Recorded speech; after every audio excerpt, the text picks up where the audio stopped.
Hello, good evening everyone. कल public speaking में हमने स्टेज पर जाने से पहले की तैयारी के बारे में बातचीत की थी।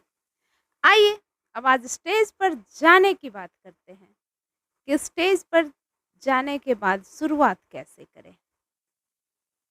तो शुरुआत करने के लिए जो सबसे बेहतर होता है, वो होता है कहानी से शुरुआत करना, किसी मोटिवेशनल कोट से शुरुआत करना। दरअसल पब्लिक स्पीकिंग में सबसे बड़ी गलती या टीचर्स ट्रेनिंग या किसी भी प्रकार की ट्रेनिंग के दौरान जो सबसे बड़ी गलती ट्रेनर्स से होती है, वो ये है कि ट्रेनर अपना इंट्रोडक्शन, अपनी तारीफ बहुत लंबे टाइम तक और बहुत ज़्यादा करने लग जाते हैं। मीन्स अपने बारे में वो बहुत बताने लग जाते हैं, जिससे कहीं न कहीं जो हमारे ऑडियंस हैं, वो अपना पेशेंस लूज़ कर देते हैं। कोई आपके बारे में आपके मुँह से जानना नहीं चाहता है ना, वो बिल्कुल नॉनसेंस सा लगता है। देखिए, people don't care what you know, people don't care what you did, but people care about how you make him feel. मतलब ऑडियंस को या व्यक्ति को, पीपल को इस बात से कोई फ़र्क नहीं पड़ता है कि आप क्या जानते हैं। इस बात से भी बहुत फ़र्क नहीं पड़ता है कि आपने क्या किया है। लेकिन ये मेमोरी बहुत लंबे टाइम तक या कहें जीवन पर्यंत बनी रहती है कि आपने उसे महसूस कैसा कराया। तो इसलिए एम्पैथिकल स्पीकिंग बहुत ज़रूरी है, ना कि अपने बारे में बोलते रहना। एम्पैथिकल स्पीकिंग मीन्स आप यदि उत्तर बिहार में कहीं लेक्चर दे रहे हैं, तो वहाँ के क्षेत्रीय लैंग्वेज जैसे मैथिली है, उसके कुछ लैंग्वेज को यूज़ करने से आप ज़्यादा कनेक्ट फ़ील करेंगे। जो ऑडियंस है वो आपसे ज़्यादा कनेक्ट होंगी।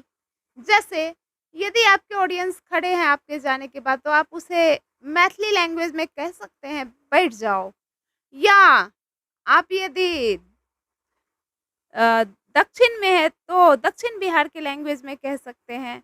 यदि आप मालवा क्षेत्र में है तो वहाँ के लैंग्वेज में बैठ ही जाओ कह सकते हैं। मीन्स जो क्षेत्रीय भाषा है ना, उसे अपने स्पीच में कहीं न कहीं थोड़ी शामिल करनी है। उससे जो ऑडियंस है जिस क्षेत्र की, उससे कनेक्टिविटी बनती है। जो नेक्स्ट चीज़ है, इंट्रोडक्शन बहुत छोटा होना चाहिए, या इंट्रोडक्शन आपका पहले ही कोई दे दे तो ठीक है। आपके आने के बाद आपको अपने आप को इंट्रोड्यूस करने की ज़रूरत पड़नी नहीं चाहिए।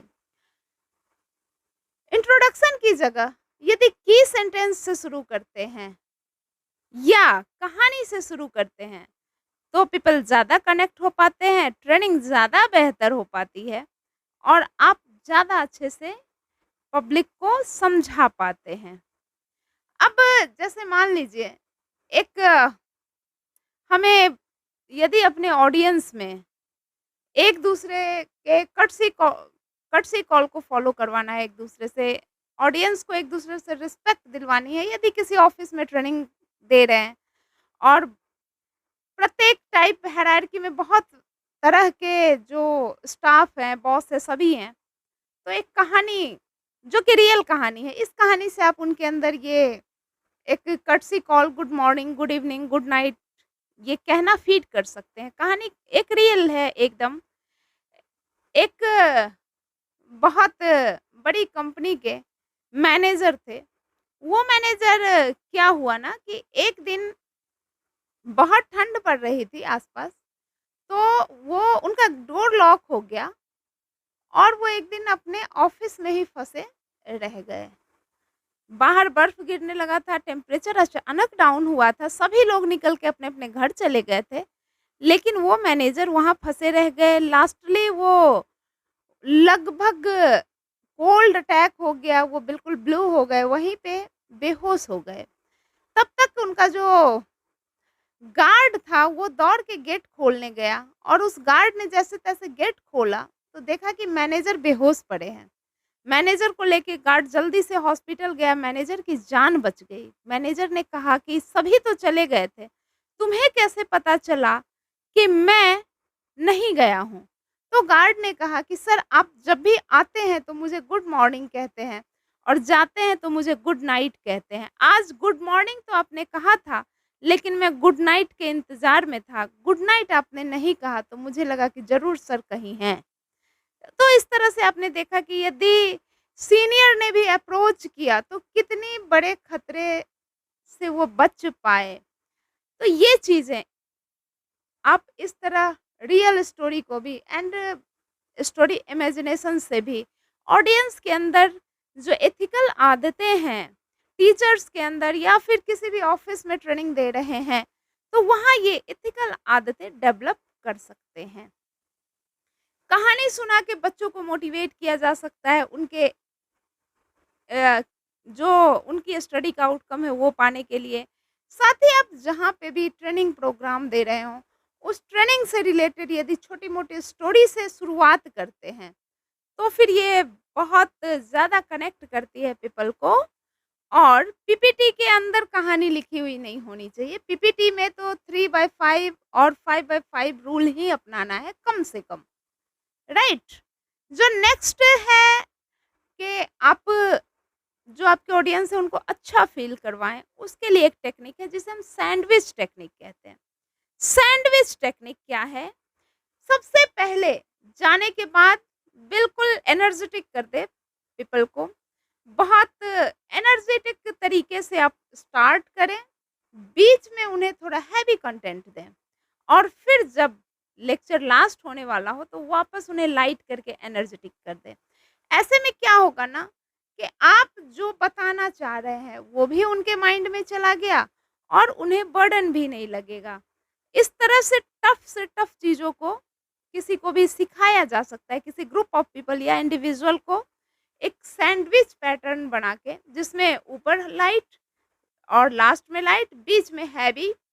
जैसे सैंडविच में ब्रेड होता है ना कि ऊपर लाइट और लास्ट में लाइट, बीच में मसाले होते हैं जो बहुत क्रिटिकल तरीके से बने होते हैं। वैसे ही जो हमारी क्रिटिकल कंटेंट है, उसे यदि हम बीच में डालते हैं, तो हमारी ऑडियंस उसे ग्रैब कर पाएगी, आउटकम दे पाएगी और वो सीख पाएगी, सबसे बड़ी बात है। जो नेक्स्ट चीज़ है, वो है आपका टोन। देखिए, जो हमारी कंटेंट की डिलीवरी है ना, वो बहुत मैटर करती है कंटेंट से ज़्यादा। जब जो कुछ भी हम सिखाने जा रहे हैं, जिस भी टॉपिक पे बात करने जा रहे हैं, उस टॉपिक के कंटेंट की वैल्यू मात्र 4 से 7% है। और जो आपका वो टोन है, टोन का मतलब बोलने का तरीका। जैसे एक ही बात को आपने कई बार सुना होगा, उसने बात तो ठीक की, लेकिन उसका टोन ठीक नहीं था बोलने का। मतलब उसका टोन बहुत अच्छा था, लेकिन उसने बातें बड़ी खतरनाक कह दी। मतलब बोलने का जो एक टोन है ना, बोलने का एक लहज़ा जिसे कहते हैं, वो 33% मैटर करती है कि आप कितने भी, मान लीजिए कि किसी को उसकी गलती ही बतानी है, तो उसे आप किस तरह से बिल्कुल मिठास से भर के बताते हैं, तो फिर वो उसे लगेगा सुधार भी हो जाएगा और उसे महसूस भी नहीं होगा कि उसे बार-बार गलती बताई जा रही है। तो 33% टू 35% जो मैटर करता है, वो है टोन। अब इधर 54 टू 58% मैटर जो करता है, वो है हमारा बॉडी लैंग्वेज। अपने बॉडी लैंग्वेज को ऑडियंस के अकॉर्डिंग ओपन बॉडी लैंग्वेज रखें, आई कांटेक्ट बनाए रखें। ये हमने पिछले वीडियो में भी एक बॉडी लैंग्वेज पे स्पेशल वीडियो बना हुआ है, आई कांटेक्ट पे स्पेशल वीडियो बना हुआ है। चैनल पे जाएँ और इसे देखें ज़रूर। यदि आप चीज़ों को सीखना चाहते हैं, पब्लिकली अपनी बातों को रखने में दिक्कतें आ रही हैं और सीखना चाहते हैं, तो छोटे-छोटे स्टेप से मिरर में बोल के अपनी बातों को सिलसिलेवार ढंग से रख के इसे सीखा जा सकता है। पब्लिक स्पीकिंग कोई बाय बर्थ होने वाली स्किल नहीं है। कोई बच्चा जन्म से पब्लिक स्पीकर नहीं होता। पब्लिक स्पीकिंग एक ऐसी स्किल है जो ट्रेनिंग के साथ आती है, प्रैक्टिस के साथ आती है, समय के साथ आती है। समय के साथ जितनी प्रैक्टिस करेंगे उतना परफेक्शन आएगा। हाँ, तो बात टोन के बाद आती है पिच की। आपका पिच कितना इंटरेस्टिंग एंड किस तरह से हाई और लो को पकड़ते हैं। देखिए, आजकल जो नए स्पीकर आ रहे हैं, वो पिच का मतलब समझते हैं कि एकदम वॉल्यूम को अपने हाई कर देना है और फिर लो कर देना है, ऐसा नहीं है। जहाँ पे वॉल्यूम को हाई करने की ज़रूरत है, वहीं हाई करना है। जहाँ वॉल्यूम को लो करने की ज़रूरत है, वहीं लो करना है। ना कि बस हमारा पिच फ्लेक्सिबल हो इसलिए हाई लो का खेल खेल रहे हैं। टोन हमारा हम एम्पैथिकल होना चाहिए। टोन में सिंपैथी एंड एम्पैथी बहुत ज़रूरी है। यदि टोन हमारा र्यूड होगा, तो फिर कंटेंट कितना भी अच्छा हो, बॉडी लैंग्वेज कितना भी बेहतर हो, इस बात का कोई महत्व नहीं रह जाता है। तो स्पीकिंग का या कम्युनिकेशन का या पब्लिक स्पीकिंग का जो एक की है, उस की के अंदर बॉडी लैंग्वेज के बाद यदि कुछ बहुत महत्वपूर्ण है, वो है आपका बोलने का टोन। टोन से ही टॉन्ट शब्द बना हुआ है। टॉन्ट जो कि आम भाषा में कहा जाता है किसी पे कटाक्ष करना। तो टोन यदि कटाक्ष की तरह लगने लग जाएगा तो वही टोंट हो जाएगा। तो अपने टोन को ठीक रखें, एम्पैथिकल रखें, सामने वाले से आप किस लहज़े में बात चाहते हैं, उसी लहज़े में आप अपने जिनसे भी बात कर रहे हो उनसे बात करें। ये स्पीकिंग का एक बहुत ही इम्पोर्टेंट पार्ट है। और ऑफ़िस कल्चर हो या कहीं पे भी जब कुछ लोगों से लोगों को बातचीत करना अच्छा लगता है सिर्फ़ उसके टोन की वज़ह से, उसके लहज़े की वज़ह से और कुछ लोग सही बातें भी कहते हैं, तो उन्हें अच्छा नहीं लगता सिर्फ़ उनके टोन और पिच की वज़ह से। तो टोन और पिच पे काम करना बहुत ज़रूरी है, साथ ही बॉडी लैंग्वेज को सकारात्मक रखना बहुत ज़रूरी है। सैंडविच पैटर्न से आप टफ़ से टफ़ कंटेंट को सिखा सकते हैं और सबसे जो लास्ट में एक इम्पॉर्टेंट बात है, वो ये है कि हमारा मोटिव हमारा मोटिव यदि प्योर है ना, हमारा मोटिव यदि अपने कंटेंट को इस लेवल तक ले जाके समझाने का है ना कि आउटकम मिले, तो फिर बात बन जाती है।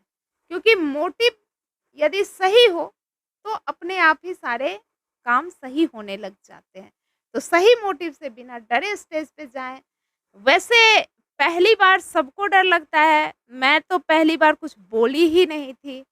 दूसरी बार भी दिक्कतें हुई, तीसरी बार भी थोड़ी दिक्कतें हुई, लेकिन समय के साथ ये गेम चेंज हो गया। वैसे ही सबके साथ होता है। आप वैसे भी कोई भी काम जब पहली बार करते हैं तो कन्फ्यूज़न होता है। और पब्लिक स्पीकिंग का डर तो ऐसा डर है जो कि डेथ के डर के बराबर है। तो यदि आप पहली बार स्टेज पे जा रहे हो तो ऑल द बेस्ट एंड डर लगे तो इसे नॉर्मल फिनोमेना समझें कि ये स्वाभाविक है। हम फिर से आएँगे स्टेज पे, छोटी-मोटी गलतियों से घबराएँ नहीं। जो एक और बात है, वो ये है कि हमने कहा एक आपके अंदर ना बात करते समय मानवता, ह्यूमनाइज़ेशन होना चाहिए। ह्यूमैनिटी बहुत ज़रूरी है। ह्यूमैनिटी यदि ह्यूमिलिएट में बदल जाए तो फिर वो रिस्क हो जाता है।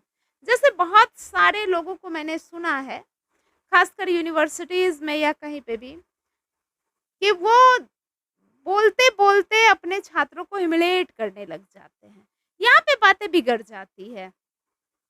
आपको यदि मज़ाक ही उड़ाना है ना, तो अपना उड़ाइए, ना कि ऑडियंस का। यदि आप ऑडियंस का मज़ाक उड़ाएँगे, तो आप कितनी भी अच्छी बातें कहें, उनके दिमाग में टिकेगा नहीं। और मैंने शुरू में ही कहा था कि पब्लिक को इस बात से कोई फ़र्क नहीं पड़ता है कि आप क्या जानते हैं। पब्लिक को या आपका टारगेट ऑडियंस, आपके स्टूडेंट, आपके टीचर स्टूडेंट या जहाँ भी आप कम्युनिकेट कर रहे हों, जहाँ भी आप स्पीच दे रहे हों, वो टारगेट ग्रुप को सिर्फ़ इस बात से फ़र्क पड़ता है कि उन्हें महसूस कैसा हो रहा है। वैसे भी लॉन्ग टर्म में यदि आप खुद को भी देखें तो बातें भूल जाती है, सारे काम भूल जाते हैं, लेकिन हमने उस सर्टेन मोमेंट पे अच्छा महसूस किया था या कितना खराब महसूस किया था, ये जो फीलिंग है ना, ये हमेशा याद रह जाती है। तो कभी भी ह्यूमिलिएट ना करें, कभी भी टॉन्ट ना करें स्टेज से, हमेशा टोन को बेहतर रखें एंड मानवता को रखें। एम्पैथिकल स्पीकिंग करें। एम्पैथिकल स्पीकिंग के लिए ज़ाहिर-सी बात है कि आप जिस क्षेत्र में बोलने वाले हैं, उस क्षेत्र पर एटलीस्ट 2-3 घंटे का रिसर्च और उनके क्षेत्रीय भाषा के कुछ की पॉइंट्स आपको पता होने चाहिए। आगे की कड़ी में फिर से हम लोग मिलेंगे, अलग-अलग जगहों पे किस-किस तरह से पब्लिक स्पीकिंग की जानी चाहिए, फेस टू फेस बातचीत, ऑफिस पॉलिटिक्स, इन सब टॉपिक पे धीरे-धीरे बात करेंगे। आज के लिए इतना ही। Thank you.